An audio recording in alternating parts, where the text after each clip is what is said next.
家伙，这谁受得了啊？允许这个蘸料，鸡牛一锅鲜宝贝儿。今天单人单车200多公里来济南，只为了一件事儿，那就是吃这个酒色鱼。这个真的馋好久了，各种菌类的你在这基本都能吃上。哦，这里边都有哎，这种什么墨脱石锅、芦笋。这是鹿茸菌、黑牛肝菌，对，鸡油菌。这个是雪莲菇，这个是茶地生态菌。哇，看着就特别嫩。开锅12分钟，坐等开吃。像我这种就不适合吃这种，口太急了。空口感受一下，脆脆的。你比如说这蘸料真好吃，这个蘸料。鸡翅一道，走。哇塞，好浓郁的汤啊！哎，真想给你们个闻味的声音，你不知道现在这锅汤味，我一边说一边流哈喇子。哎呦啊，太漂亮了！这个朋友们一定要先喝汤啊，尝一下子啊。太鲜了，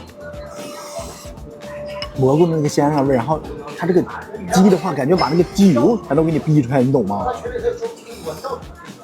哇，有润有润的，特别棒。这小鸡肉啊，再一口啊，来个原味的。我现在已经变成那个蘸料了。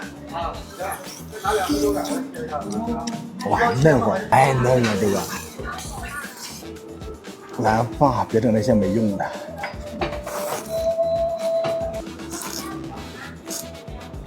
就一边吃这个鸡，然后一边吮吸这个调料味。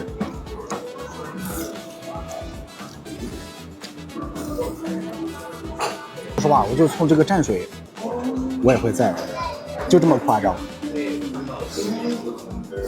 锅开以后涮点肉吧，反正鸡肉现在已经是在我心中排第一了。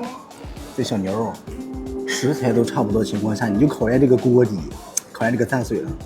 这将是我后半生的独宠。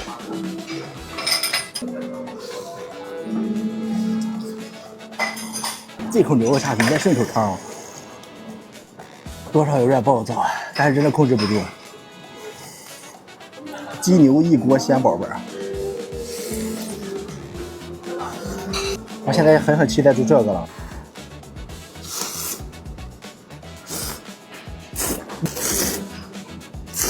舒坦。他们家其实除了好吃之外呢，各种甜品、饮品也特别的出片好看又好喝。如果你们七夕不知道去哪儿的话，可以来这儿感受一下子。今天给我吃服了，我也不吹了，你们自己来感受吧，真的太好吃了。